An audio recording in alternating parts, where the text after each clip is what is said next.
Good afternoon. So I understand that there are queues to be managed, but if you could make your way back, that would be great, because we've got a really good selection of speakers to talk to you now. They're going to keep you awake after your lunch dip. Those of you who've had a chance to speak to me, or been unfortunate enough to have to speak to me, well, no, it doesn't take very long before I tell you I'm fanatical about soil. I'm a soil microbiologist at Northwick. And one of the benefits of having this sort of chair position is I can find some other fanatics to come and discuss with each other from different perspectives about soil. And we've heard today how soil is really important for carbon sequestration, nitrous oxide emissions, and resilience. And so that gentleman that asked the question about if I increase 1 ton carbon in my soil by 1 ton, didn't see your face, but I was itching to answer. A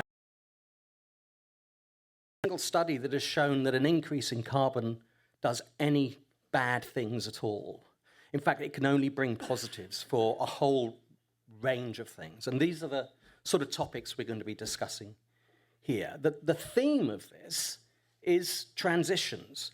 How do we move? And what are the obstacles that we face as we transition from one farming system to another? And my colleagues here on the panel all have different stories to tell about those transitions, because every transition is personal to that farm and to you as a farmer. So I'm very pleased to be able to introduce to you today Dr. Ruth Wade, who is a freshly minted, I hope you don't mind me saying this, a freshly minted lecturer at the University of Leeds, together with Richard Harris, who farms in South Devon. You don't say where, but the South Devon somewhere. Totnes. Sam Walker, who's an organic farmer from Otterton, a lovely place in Devon, Otterton, and Jake Freestone, who comes from a little bit further away, but you may know from being one of the drivers of the Green Farm Collective and various other farming organizations. So I hope you will now welcome our talk speakers and enjoy our discussions.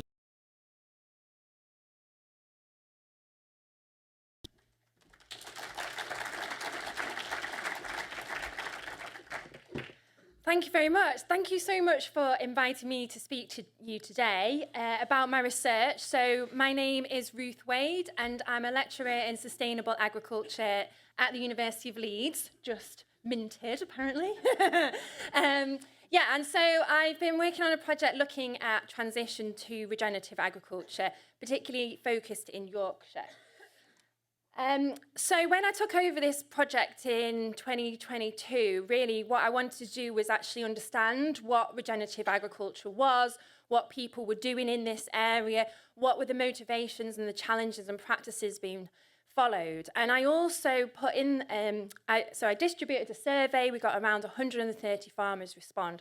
And I actually put in this survey, what can the University of Leeds do to support regenerative agriculture?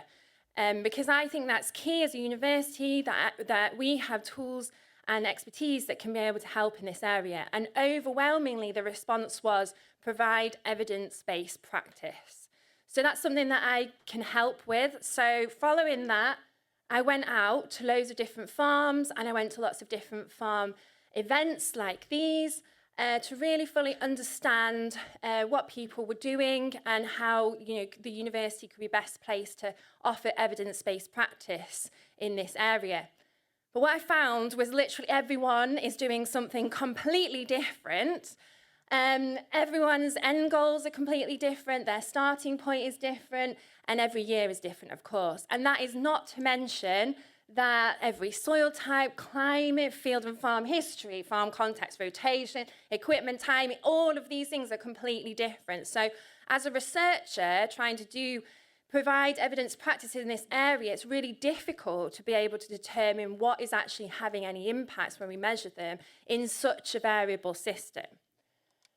But what I did find, obviously, that we know so much about today is that most people are following these 6 principles of regen ag. I hope that I don't need to go across these, that most people are aware of them. But what people did keep asking me was, do I need to follow all 5 of these principles to regenerate my system? Can I follow 2 or 3 and still have the same outcomes? So with all of this variation in the system as well, we are actually really lucky at the University of Leeds. We have our own commercially run university research farm. And so I thought, well, why not get farmers to help me design and deliver a trial that is going to be looking at following different numbers of principles of regenerative agriculture, and then just try and measure as much as we can on the impacts of that. So that is what I did, and this is the trial that I installed in 2022. So we're only just going into our 3rd year. So I am a complete novice compared to the rest of the panelists here. But we are talking about transition today. And this field was under conventional management for many years before I took it over. So the soil structure was poor, the soil organic carbon was low. So the real aim of this trial was to demonstrate and measure the impacts of different transition strategies to regenerative agriculture. And we've got 7 different systems replicated 3 times across the field. And those are following what we called conventional, which is not following any of the regenerative agriculture principles. So that's our kind of control. So we plough, basically not following any of those that I showed before. And then we follow 2 principles. So minimize soil disturbance and keep the soil covered. And this was because we found most farmers who were transitioning or were just, looking at trying to do a bit of regen ag. These were the 2 principles that were most likely to be followed. And then from then on, each plot adds an additional principle. So the 3rd treatment has minimal soil disturbance, keep the soil covered, and increase diversity. And then the next one adds integrate livestock, and then the final one adds a living root all year round as well. And then we have 2 additional treatments, because when we spoke to farmers, a lot of people, if they took on a field that was been poorly managed, they would put it into a herbal ley for 3 years, get your payments, and then improve your soil structure and put it back into an arable rotation. So one of the treatments does that, and then the other one is a permanent herbal ley, and we'll see what happens to that over the longevity of the trial. So they're the treatments. And actually, this trial, I managed to install it and it was successful. And it is actually quite unique in the UK for the following reasons, because it's been co-designed with local farmers. And it's actually becoming quite a demonstration as well, because you can come and look at all of these different systems right next to one another and see the impact. And when we get people down to the trial, we say, if you're doing this system, what practices would you do? And then we try and install whatever their suggestions are onto the trial. It compares multiple pathways to the transition to regenerative agriculture in a replicated block design. And the plots are large. So this is no 2 metre by 12 tiny plot trial. These are 12 metres by 40 metres plots. So we can use as much commercial equipment as we can. We have sheep grazing on there. We've got areas for destructive and non-destructive measurements. And we are really lucky that we have state-of-the-art facilities at the University of Leeds to measure high-frequency greenhouse gas emissions. So that's your CO2 and N2O coming off these different systems. So I started this trial and I'm just trying to measure everything I possibly can and have the time to do. And so that includes soil, physical, chemical and biological properties, every 10 centimetres down to our bedrock, which actually we don't have deep soils, around 50 centimetres on our farm. Hydrological properties and water quality, soil dwelling invertebrates, pest, diseases, weed, crop development, greenhouse gases that I talked about before. We can also look at costs and gross margins of each system, and site meteorological conditions, because we've got a met station in the corner of the field. So, like I said, the first year was 2022 to 2023, and we put all the trial into winter wheat at this stage. So I'm just showing you a few pictures. On the left here is our conventional system. The middle is our plots that are following all 5 regenerative agriculture principles. And we've got the herbal ley on the right. And this is how they looked in July 2023. And just a note on the herbal ley, it was actually really grass dominated in the first year and completely changed in the second year. So you can see that we've obviously ploughed, we've got some chaff and our soil armour in our regen ag plots, and we've got cover of different species in our herbal ley. So just for year 1, this is our wheat yield. So we've got conventional here on the left and moving to the increasing number of regen ag principles as we go to the right. And as you can see, there was no difference in our yield, despite the fact that I had reduced cultivation. I hadn't gone straight to direct drilling here, I have to admit that. But I'd reduced cultivation, I hadn't inverted ploughed. We'd increased diversity by using mixed varieties, we'd sheep graze the wheat, all of these things to follow those principles. And yet, in this first year, we had no difference in yield. And we yielded around 11.5 tonnes per hectare. So I was really excited about this. So it was great. I've done a good job. Looking at soil carbon, now before anyone says, I'm not on the easiest soil, we are on a clay loam, 30% clay. And I'm going to show you 2 graphs here. The top one is the soil depth of 0 to 10 centimetres. And this graph is showing soil organic carbon. But it's a change. So what's changed from 2022, before we did any of the regenerative agriculture principles, to the harvest of the wheat in the first year.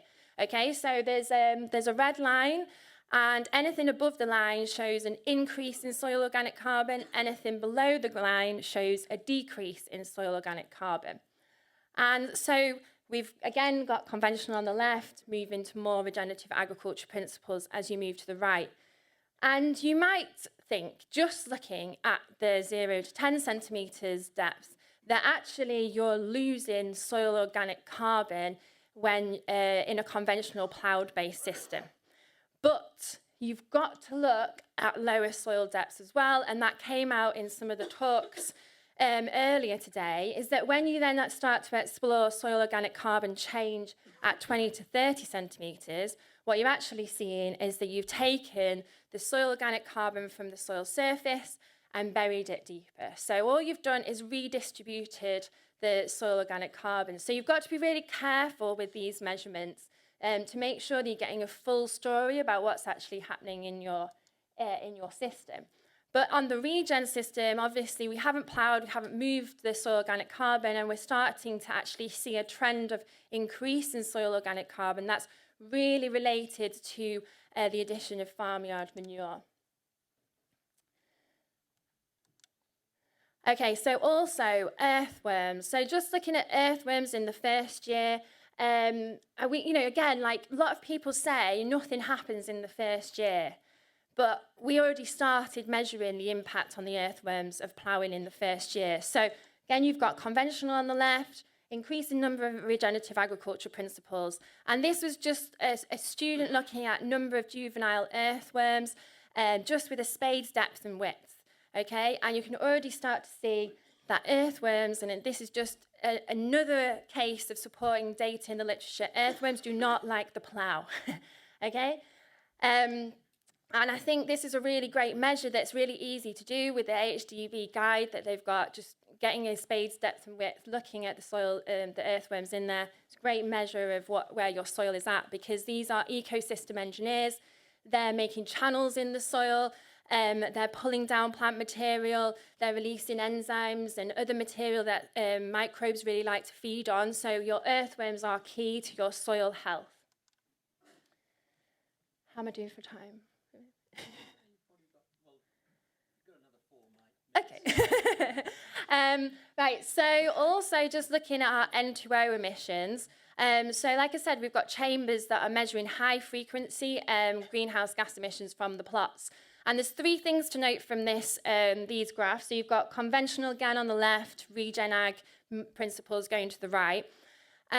First of all is that when you apply nitrogen fertilizer, which is the red arrows on the graph, you get a release of N2O emissions after you're adding your fertiliser. And I think most of us know that.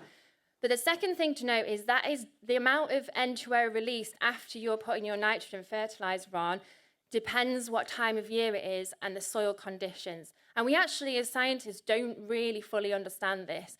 There's weak relationships between soil temperature and moisture availability, but that's something that we really need to understand more, is when you're adding your nitrogen fertiliser, what is actually ending up being released as N2O emissions. And the third thing to note is that we're actually seeing more N2O released in some of our regen ag systems than in our conventional systems. And there's many different reasons for this, but I think, and what we're going to talk about in this session is really key, that you might actually need to reduce your nitrogen inputs in your regen ag systems more, because you've got your clovers, you've got your more active microbes in those soil. So again, another plea that I know other speakers have is that we need guidance from people like AHDB to give us information on how to do these systems in these different soil types. So in winter of the first year, we then ploughed our conventional plots and we went into cover crops in our regen systems, and the herbal lay we cut and grazed in a standard system. And I think another really good test that you can do that is really visually incredible differences is this slake test, where you just get some soil, put it in some mesh in a beaker of water, and you can really see that where the soil has been ploughed, the soil structure is so loose that when you're getting a heavy rainfall event, you can see that all these soil particles are breaking up and they're going into the water. And that is you losing your topsoil, losing your nutrients that you're growing your crop in. Whereas if you're growing a cover crop over winter, you can see that that water is nice and clear. You're not losing that soil from your field. So again, another win, just putting in cover crops to maintain and hold on to the soil that you want to grow your crops in. So after year one, I was like, completed it, done regen ag. I've got yield, I've got carbon, I've got earthworms, you know. And then I tried to put spring barley in last year. And this was a completely different story, okay? So it was really wet last year, obviously. I tried to drill it on the driest day possible. I thought, oh, I've done regen ag, so I'm just going to direct drill this year. It was a complete disaster, completely failed, okay? So I think my thing today to say as well is that every year is different and you have to adapt to that much better than what we did here. Interestingly, our plough-based plots, the barley established grew up first time. But in all of our regen ag plots, I had to go in, do a bit of soil disturbance and re-drill the entire trial, okay? So when it goes wrong, it can go wrong quite badly. But despite that, we still had reasonable yields. And what's really interesting that we're finding as well as we go along is that the plots we've had integrate sheep. So we graze with sheep, we add farmyard manure. We're actually seeing an increase in weed burden in these plots. And I think it's because the sheep are compacting the soil. They're also being fed on grassland surrounding us and then coming in onto our trial. So I think this is something that I want to keep an eye on and really, really see what's happening there. Last slide, look at this. Yeah.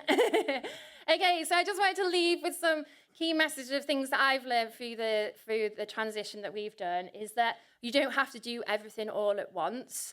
And that small changes, even though I know lots of people say, oh, we see a reduction in yield or you're not going to see anything for 10 years. Well, you can see small changes quite quickly. But every year is really different and you have to be ready to change and adapt to those year conditions, and that, you know, if you do have to do a bit of soil disturbance because it's so wet one year, at least you've got something growing is better than, a failed crop, basically. And I think measurements are great because it gives you peace of mind that you're doing something and something positive and helpful, but also that you can track any changes on your farm. And this trial obviously it's not just me. We have lots of collaborators from farmers who come and advise me, and that I learn so much from them. They learn from one another talking about the trial. To researchers who help, and also the organisations like Ask and Brian, Velcut, NIAB, and this project was part of the UKRI's Transforming Food Systems, Fix Our Food, which is looking at the whole food system. So a really interesting project if you're interested. So thank you so much for listening and inviting me to talk.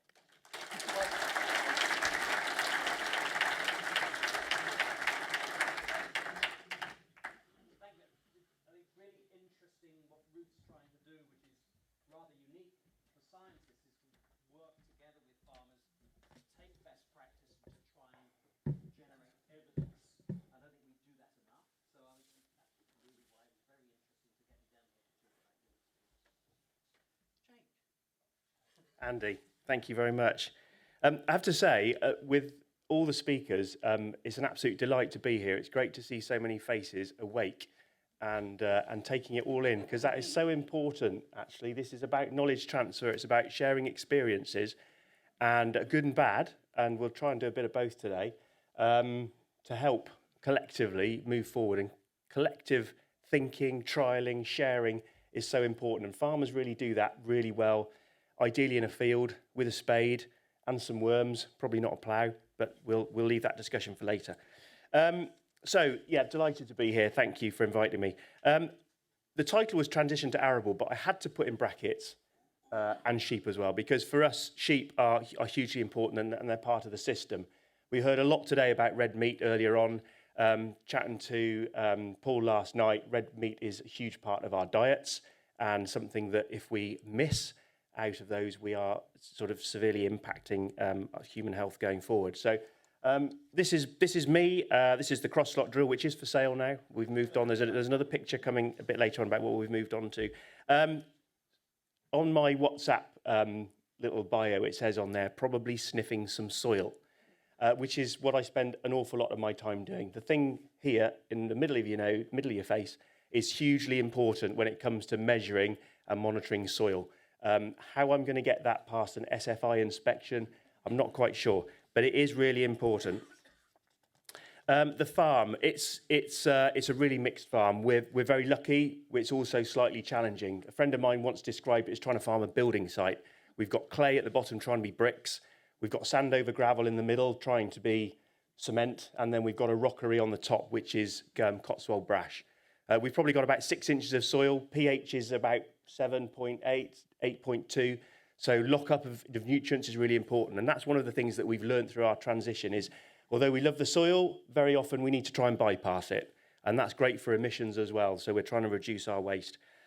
We do a bit of contract farming for a neighbour. We're 1,000 foot down to 100 foot. We've got livestock.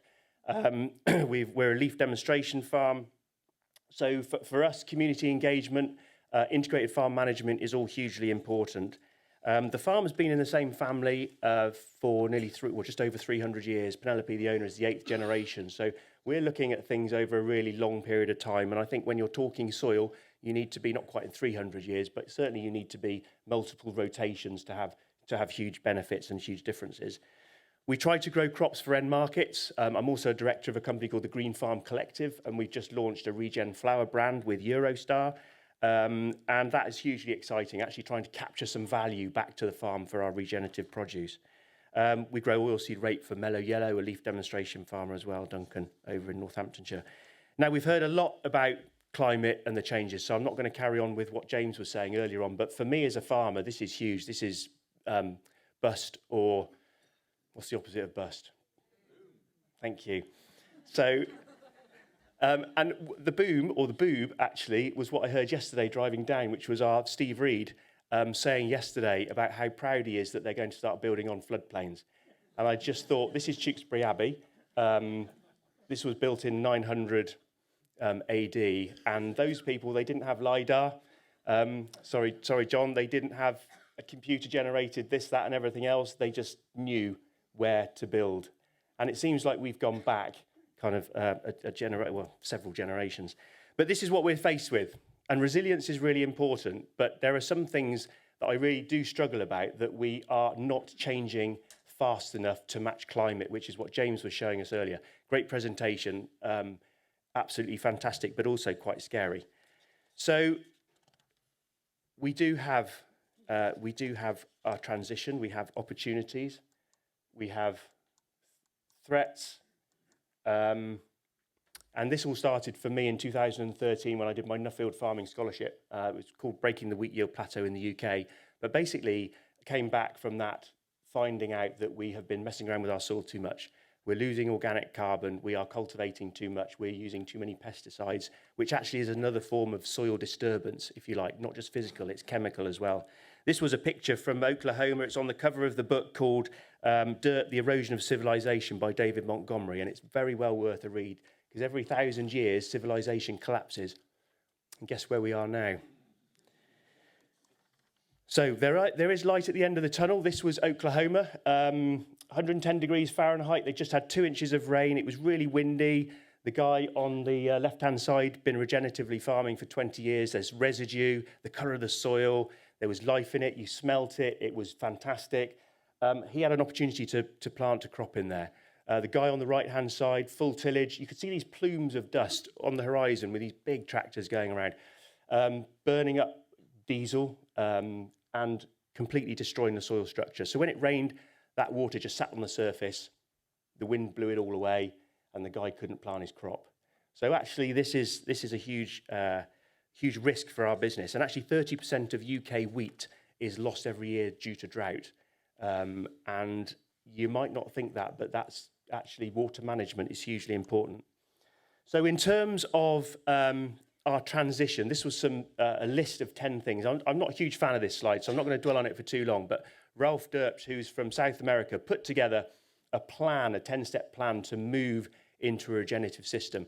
And for all of those tire kickers out there, number 7 is buy a no-till drill. So that's kind of way down the list. There's an awful lot to try and do before you even get there. So this is a little bit of our brief history. Notice the snazzy colours. Those are the estate horse racing colours. So we always know if our tractors have been stolen or resold. And actually, I was looking in the Farmers Weekly one year, and there was one of our old tractors for sale up in Scotland, and there was a picture of it. I thought, that was really good, still going.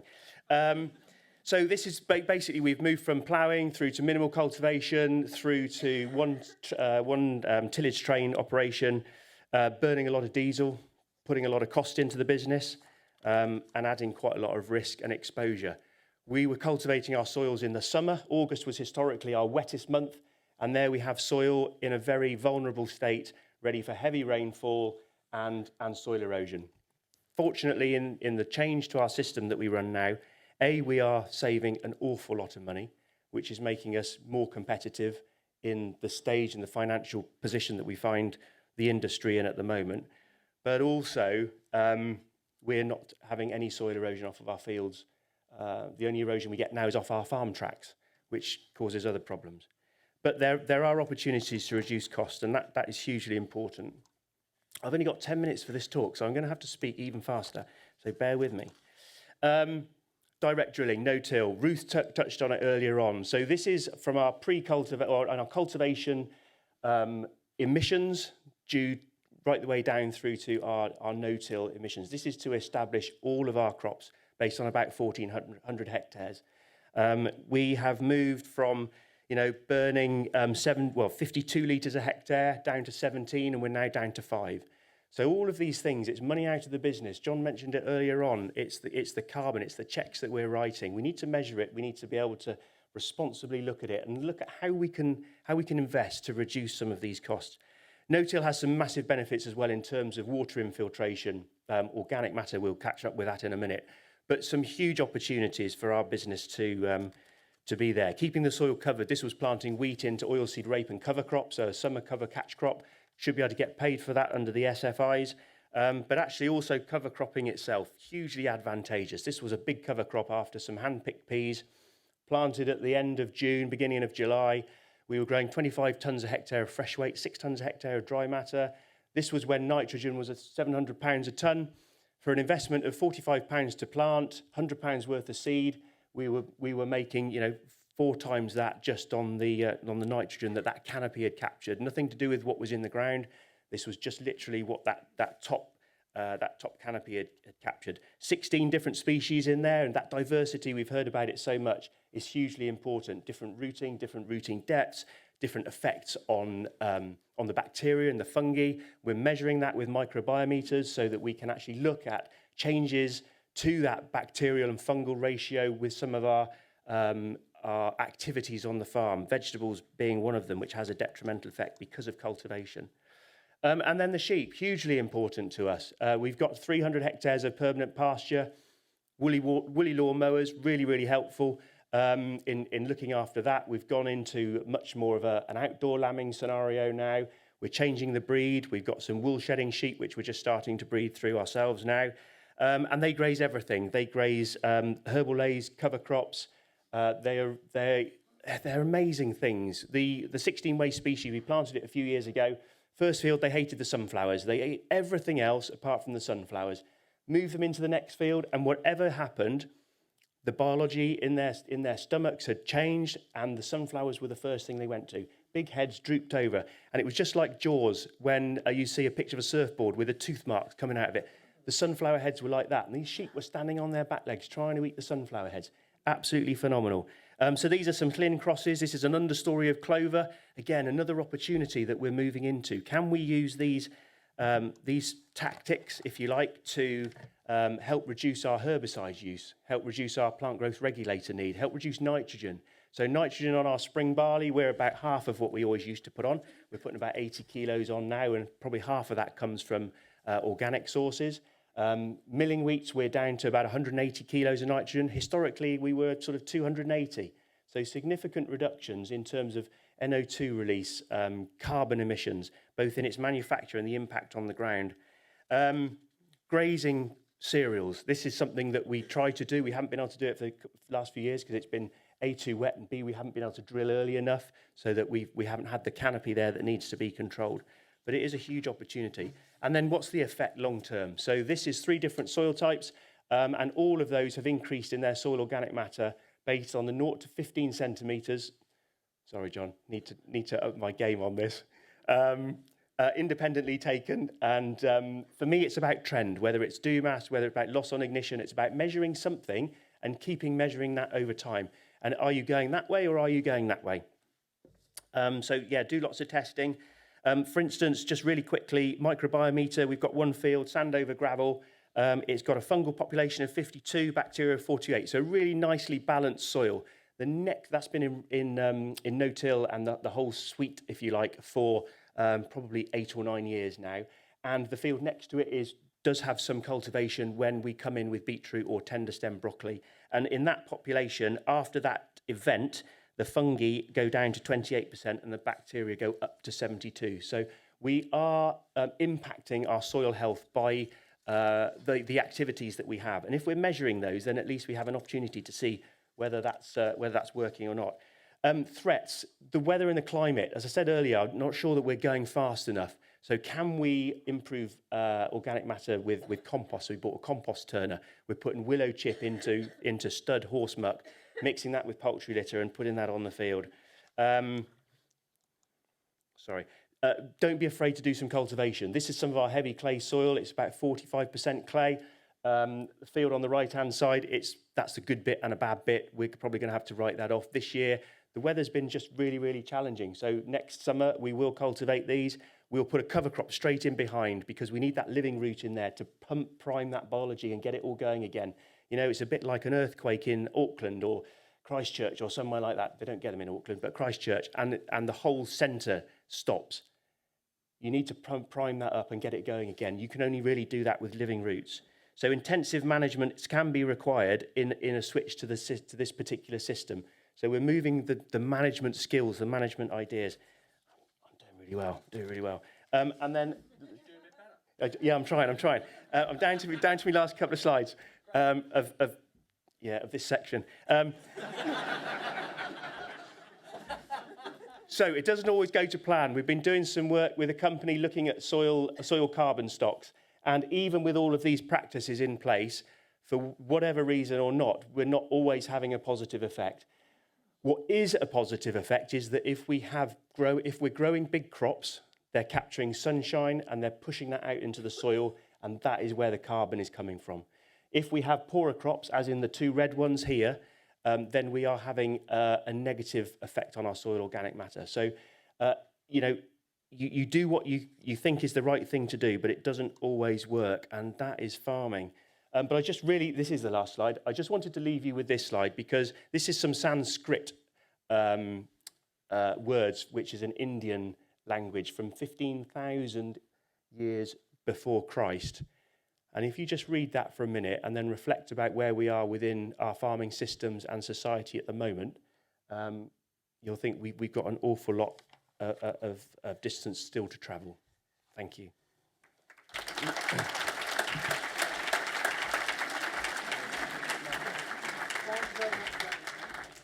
While we're just swapping over, I think the point you make about having green cover in the field all the time, I can't be emphasised enough. We've done some work at Northwick looking at or comparing pastures and very conventional arable. And the arable captures about 1/3 of the total energy that a permanent pasture does.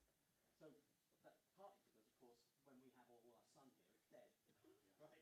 So having that constant green layer there just adds all that extra energy into the soil. So I think that was a very interesting point.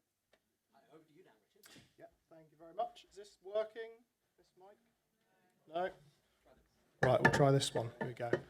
Good afternoon, everybody. Hope you are well and had a stiff coffee at lunchtime. I am going to try my best to take you through our transition from traditional ploughing, power harrow-based system into more of a regen direct drilling-based one. So yeah, farmer and agronomist from South Devon, interested in all things soil, general optimist, and someone who enjoys solving problems.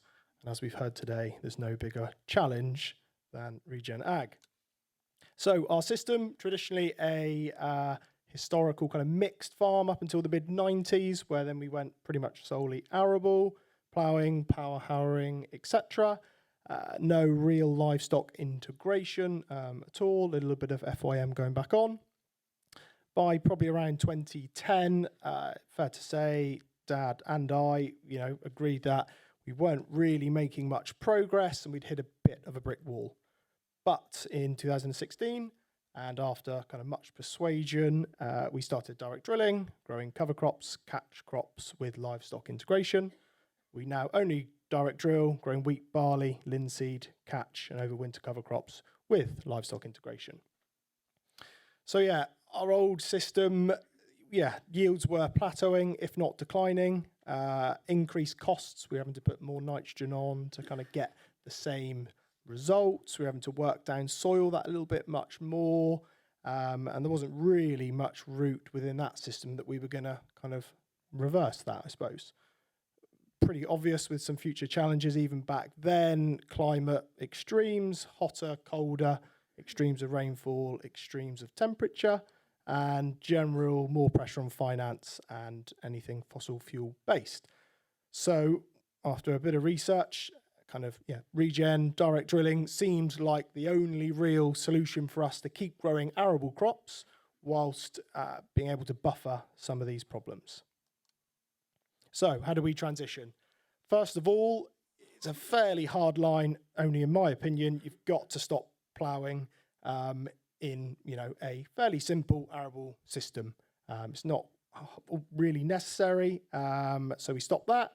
We still do to this day, certainly did a lot more when we were transitioning, rotational subsoiling and light surface disking, certainly for certain crops or at certain times of the year. Introduction of multi-species cover crops, direct drilling as our main establishment method, and a crop-appropriate rotation because not all crops suit direct drilling. So first and foremost, we bought a 3-metre Moore uni-drill, obviously disc or tine-based system, depending on your soil type and your cropping. You'll know, or there'll be some advice and guidance out there as to what suits you best. For us, it was a disc-based one. But probably our most important piece of machinery bought, and very much the cheapest at about £10, was a spade. So certainly at home, and I know probably in general, agriculture is very much focused on what's going on above ground and not actually done that much research until maybe more recently, certainly on a farmer level, as to what is going on underground. So started digging a load of holes and spades and seeing what I could find. Nothing wildly scientific, but just having a good dig around. And it was quite interesting to see kind of what we found. So in the early years, when we are just phasing out of the ploughing, I dug 3 profile pits, a ploughed soil, a direct drilled soil, and a light disking and direct drilled soil. I was quite surprised with what I found results-wise, but I thought I'd show it to, when, down the pub, etc., to good farming friends, and I was pretty surprised with their, opinions on it. Asked them which soil do they think is the direct drilled and which one's the ploughed, mainly. And 90% of them told me that soil on the left had to be the direct drilled soil because it's compact, it's tight, it's never been loosened or aerated, and the one in the middle was the ploughed soil. Ironically, and unfortunately for them, the middle soil is the direct drilled soil. As you can see, roots, structure, worm channels, etc. And the one on the left is the ploughed soil. No real structure, everything has gone tight. Samples were taken, you kind of see the wheat in the top of it around this time of the year. So kind of soil perception is everything. If you are, whatever cultivation system you're doing, and you think your soil looks like the middle one and it actually looks like the one on the left, you're in a bit of trouble. So you do need to have a little root around and actually find out what is going on until you can maybe make some amendments. One of the big important things for us in the transition was cover and catch crops. Pretty confident that this is vital. It's one of our main cultivation tool, as well as our fertility building tool. We are growing vetches and clovers, along with brassicas, Phacelia, buckwheats, different rooting structures, different rooting profiles, all being grazed by sheep. And the more attention we give this crop, I think the more we get out of it. And the more diverse we've found, the better. This was a picture actually from this autumn just gone. Was drilled after winter barley, 2nd of August, and rolled down and absolutely flew away. Rotation. Like discussed a little bit earlier, there are, I think, a few do's and don'ts. Potatoes, beet, can't really see them fitting that well or very easily, certainly not commercially. Maize, under a strip tool system, that can work, but certainly our main day-to-day crops, I'm pretty confident, and we've grown most of these at home, they all can be done. Wheat, barley, oats, linseed, peas, oilseed rape, etc. As discussed a little bit over here through Ruth and Jake, autumn establishment for us has been a lot easier. Soils are going from dry, cracked, and kind of naturally friable into a wetter time, so you get a bit of moisture and they drill pretty easy. In the spring, absolute opposite. They go from very saturated and kind of compact in some ways, and then they go baked and dry, and we've had some poor spring barley results like you have had there in the early years. So now we very much lightly disc in the spring to establish a spring crop. And for me, I feel that's okay. That's all part of the system. So our rotation now is a winter wheat, a buckwheat, mustard kind of summer catch crop, winter barley, multi-species overwinter cover crop, spring linseed. We bale all the straw because that I've seen has caused niggles with slugs and lockup and things like that.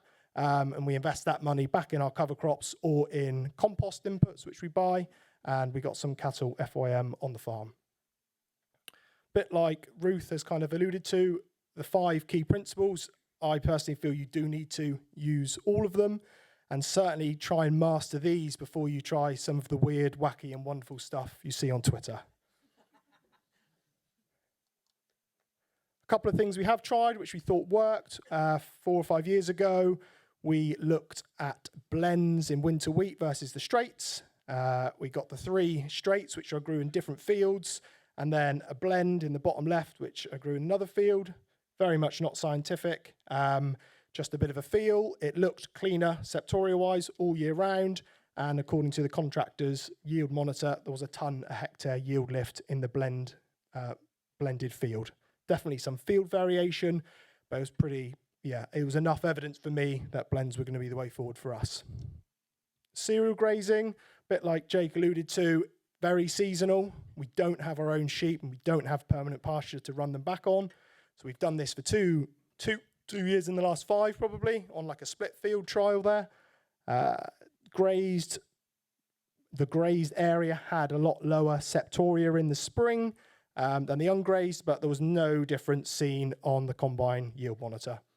That might be a continual trend. It's certainly a management tool, and if you've got early drilled crops, not many of them this year, it's certainly a great way to hold back that disease pressure for the spring. So it definitely has its place, but logistically challenging, certainly with the weather we've been facing.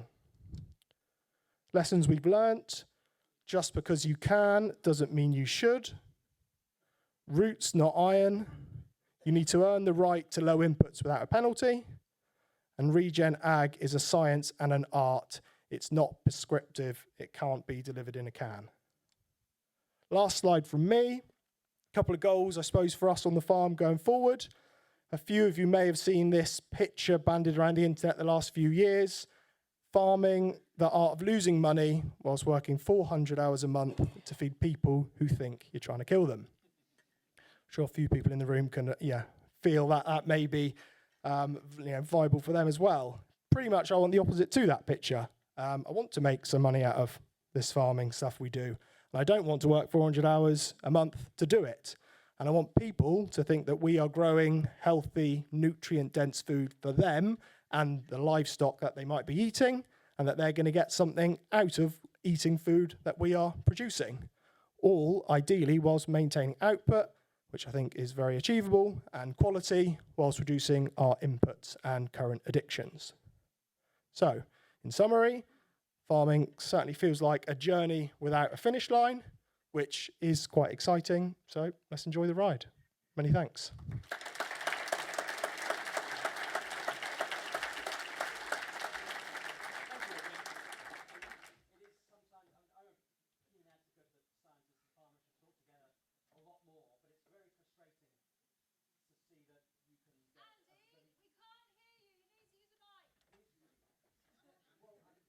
Can you hear me now? Yes, you can. I was just explaining to Richard, it's very important that I think it's very important that scientists and farmers talk together a lot more. But every now and again, it's really frustrating to realize that actually, if we just used a spade, we could probably be much more effective at our communication than using mass spec and all sorts of other things. So thank you very much for that example. Over to you, Sam.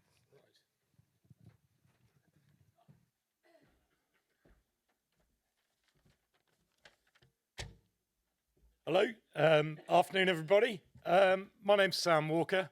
I'm a tenant farmer just down the road.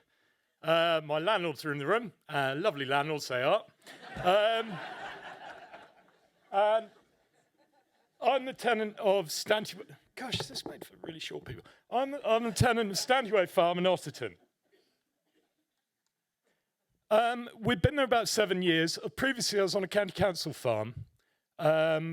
Over in West Devon, teaching at Duchy College in Cornwall 3 days a week to make ends meet. Still see a few familiar faces in the crowd.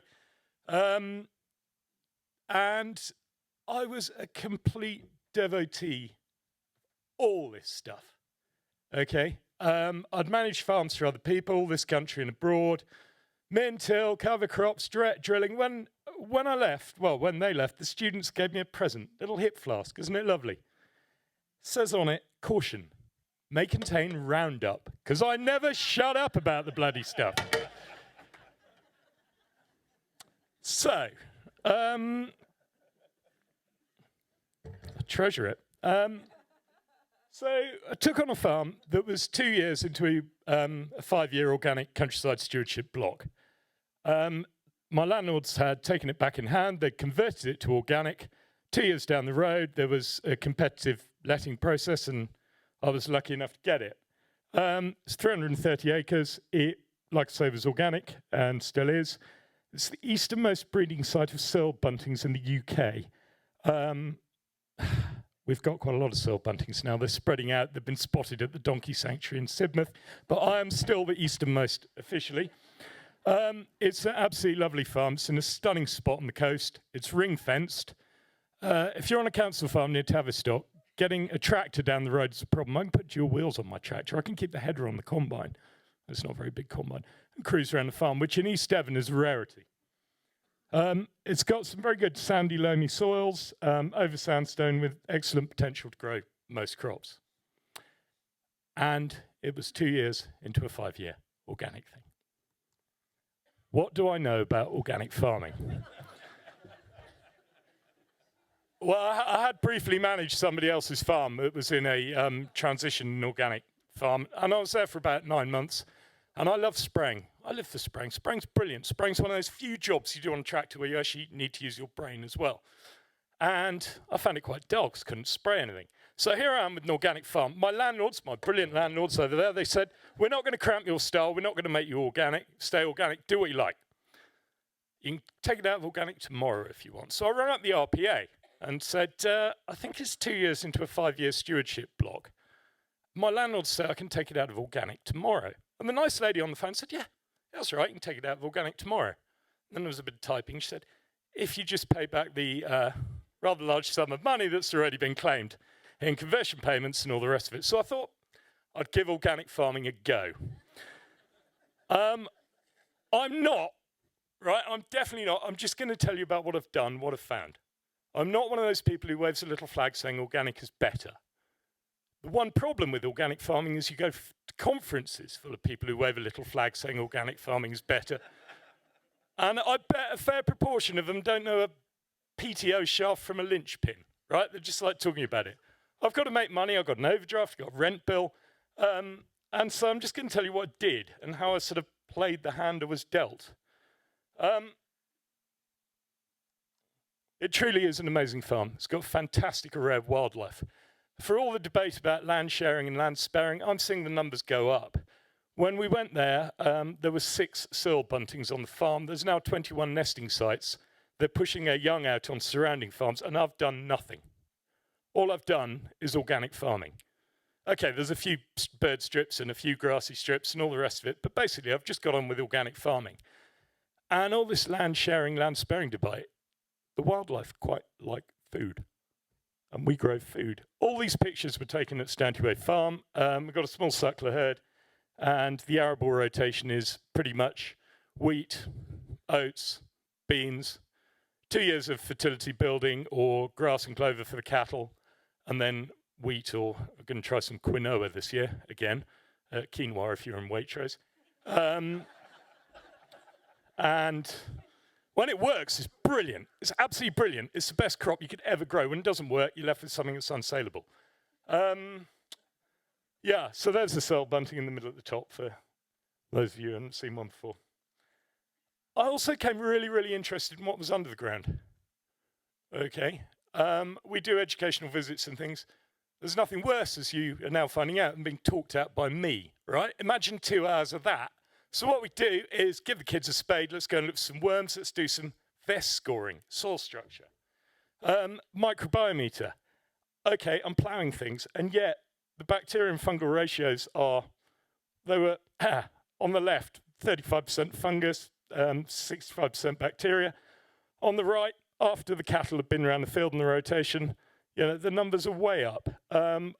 Almost too much fungus in the soil. And this is the microbiometer that Jake was talking about, and worms and everything else. I'm quite happy in my mind that I am improving the soil. And rotationally, 1 year in 3 probably, in a normal year, I'm ploughing. Wonder if this will work. Oh yeah, you can boo and hiss, right? This is taken out of the back window of my tractor, and everyone says this tractor's got a lovely note. So just listen. Am I upsetting you? Very nice plough. Look at the seagulls eating the worms. It's not ideal. We have tried everything else. We built a direct drill with the help of the West Country Rivers Trust. I tried min-till, I tried disking the ground, and then disking the weeds, and then disking the weeds, and then disking the weeds, and then drilling into it. I think ploughing not too deep, ploughing not when it's particularly wet, so the worms are down, incorporating livestock manure, or better still, grazing livestock, but still here, coming out of the fertility building element of the rotation, you can't really get away from the plough. And that's fine. You just get a better plough and learn how to do it better and do it at the right time. And yeah, the organic matters are slowly going up. There were nothing to shout about when I took on the farm. There was sort of 2 and a bit percent. I've now got them up to 3 and a bit percent. We've been doing quite a lot of VES, visual evaluation of soil structures, before and after ploughing, with the help of some of the educational visits and students that come around. And we're not really seeing the problems that you'd anticipate. Where you do think you've cocked something up and ploughed a bit too much or something, a year later the worm numbers are back. The microbiometer readings are, reasonable. And, the crops are doing well. At the end of the day, you can't be green if you're in the red, as they say. I've got to pay the rent. Got to square the overdraft. And I still want to look after my soil. You go to talks full of sort of people I might have mentioned earlier, and they're going on about how they love their soil and they love everything, and that's brilliant. I love my soil too. My soil is where everything comes from. I'm not going to get anything from buggering up the soil, to be honest, because I'm organic. The crops grow from what's in the soil. And I said to one of them once at this talk, I put my hand up after she was talking about how much she loved the soil on her enormous estate where she liked doing organic farming. And I said, what's the gross margin look like? And there was a terrible silence in the room.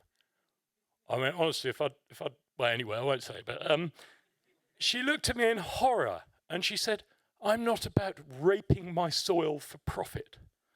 Well, I'm not about raping the soil for profit either, but I'm damned if I'm going to work for nothing or a loss. So it's a balance. So look, we could go on about ploughing and glyphosate forever. If you're talking about soil structure, this is my tractor for working down after ploughing, right? A little tractor, dual wheels. It's quite an old picture. My daughter's now about 15, but still got the same tractor. I did the calculations. I looked up the tyre charts. I went on various websites. I worked out the footprint of those tyres at those pressures. It's putting about 2.5 tons a square metre on the ground with a harrow on the back. Okay, I'm quite lucky. I've got my own gear. I don't mind driving a tractor, and I can go when the conditions are right. I used to work for a contractor. Nothing against contractors.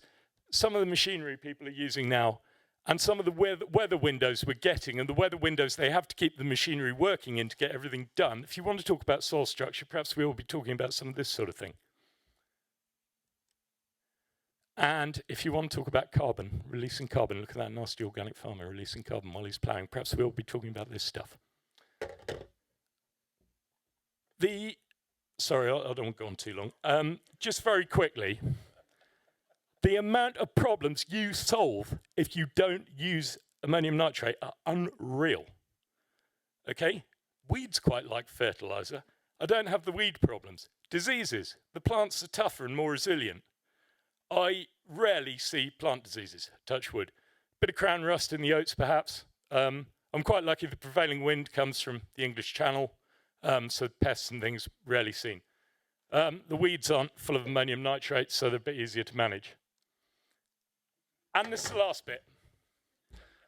Just in case you wonder what General Meltzer doing in there, I want to share with you one of my favourite quotes. Lock all the doors. Bolt large pieces of wood over the windows. Because what I'm going to tell you is top secret. Organic farming can actually be quite profitable. Okay, very quickly, there's gross margin for wheat. I have a little sad on the combine every year as I'm going through a load of weeds, thinking, I wonder what happened if I was organic, if I was conventional. 8 tonne a hectare. Let's talk about a fairly dismal year for both conventional and organic. 8 tonne a hectare of feed wheat. Take off seed fert sprays, you're left with a gross margin of about £860 a hectare. And the break crops, barley, oats, rate worse than that. Organic, 3 tonne a hectare. This isn't a particularly good year. We sometimes go up to 4 or 5. Oats or wheat at £300 a tonne. Take off the seed, take off a bit of organic chicken litter I get delivered and spread. You're left with a gross margin of about £640. Plus you get an organic payment of £132 a hectare. Plus you get a low input cereal payment of £354 a hectare, and suddenly your gross margin is £1,126. You haven't had to lay out the money for all the fertiliser. A lot of the money is coming from the government, so it's hopefully reliable. You need a smaller amount of drying space, storage space, and all the rest of it. And yeah, the weakness is you can't keep growing organic crops. I appreciate that. Put in a bit of legume fallow, NUM3, £593 a hectare, plus your organic payment of 132, £700 a hectare for doing exactly what I want. Yeah. It could not go any higher. So very quickly, because time's running on, isn't it? Don't be too insecure about what the neighbours think. You will get crop failure, not a bit of a dodgy yield failure. Grit your teeth through the paperwork. My God, some of the rules are crazy, but grit your teeth. And yeah, you're going to be a farming nerd. I own a book called When Weeds Talk, and I've read it. That's it. Sorry, don't go on too long. Thank you very much, Sam. So, I promised you some fanaticism, and I hope we delivered. Now, the reason I was cheering them all along is because I have a question to ask of the panel before we let you ask your questions. And as a microbiologist, I'm very keen to see that you're all paying attention to the biology in your soil. I'd like to know how you're using it, why you're doing it, and do you think it is of sufficiently good quality for you to be able to make serious decisions about how you farm in the future? And any of you can answer that, really. I have my own opinion. So, Jake, come on, you're grasping. I think it's an important metric.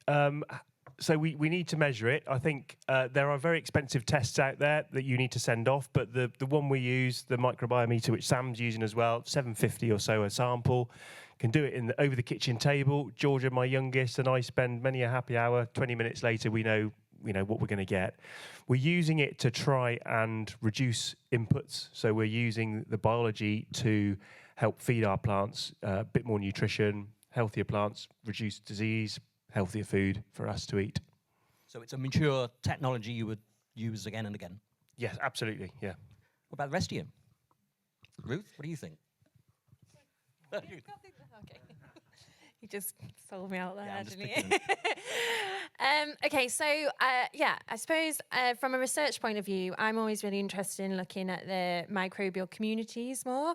I get a lot of feedback from farmers that they want to know what the impact of the different practices are on the microbial communities. But when I talk to research, I'm not a microbiologist, but when I talk to those people, their first question they'll ask is, well, I can tell you who's there and how many there are there, but what does that even mean, and how do you use that information? And even from the scientists that I speak to, they can tell you what's there, but they can't tell you if they're actually doing anything. So they could be dead, they could just be hanging about in the soil, or they don't know what they're actually doing there, what their role is, and which ones are good and which ones are bad. So this is like a really big area of research that's going on at the moment, and I think there's a lot more to explore. And I'm sure Andy, seeing as they sold me out, I can say to you that you have a lot that you could discuss on this. I have no opinion at all. But I think it's really interesting that lots of farmers are looking at this, and it'd be good to find out more about how you're changing your practices from your data and information. But yeah, I think there's a lot more to do about the conversation about what is actually there, what does that mean, and how do you go about changing practices from it. Sam, Richard? Yeah, so we did like a load of Solvita soil testing. So did all of your carbon, organic matter, carbon storage, soil classifications, all the micronutrients and macronutrients. I think these things take quite a long time to change and supposed to be stable, certainly organic matter and some of your soil nutrients. So we are probably 5 years ago where we did that full round. We did do a second round of organic matter testing just this year, and that has increased, but field variation and all that, I'm not 100% sure. It feels like we're going in the right way. Soils feel more friable, etc. Done a bit of bricks analysis, still slightly in the dark of how I practically implement that with my decision making, because I think bricks varies by the day, let alone by the week with weather, variations. So yeah, all interesting. All you can do is make a start really on it and then go from there. Yeah, all very good points.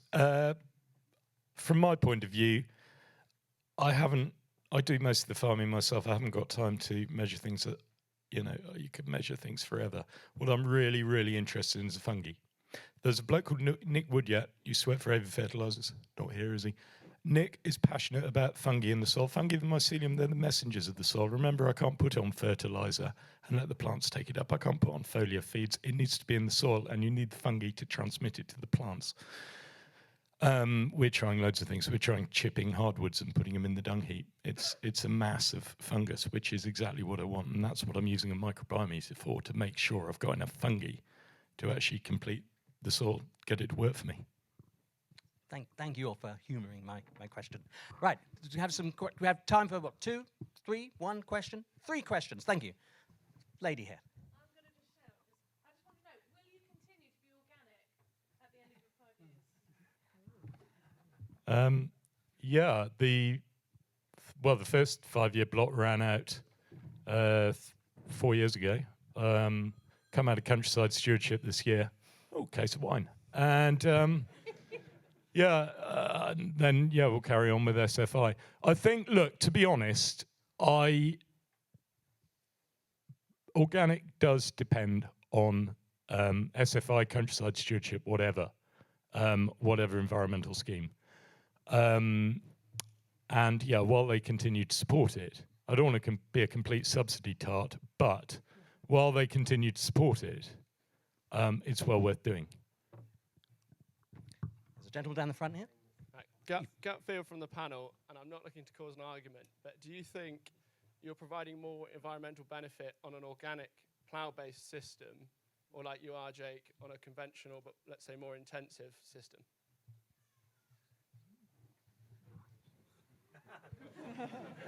We can't compare because we haven't got an organic farm right in the middle of everything else that's going on. But what we do know is that through bird ringing tests with the West Midland Bird Ringing Group, our numbers are going up, our habitat's increasing. We are constantly retrapping juveniles that have been bred on the farm. So for me, that's a headline species. If we've got farmland birds doing really well, loads of red list species. We rang over 1,000 birds last year. If they're doing well, then it means the habitat's there. It means insects are there for the chicks. We're not using insecticides, haven't done for years. Cutting back on fungicides, using kind of less than half than we used to. So if all those metrics are adding up to farmland birds, then we know we're doing all right.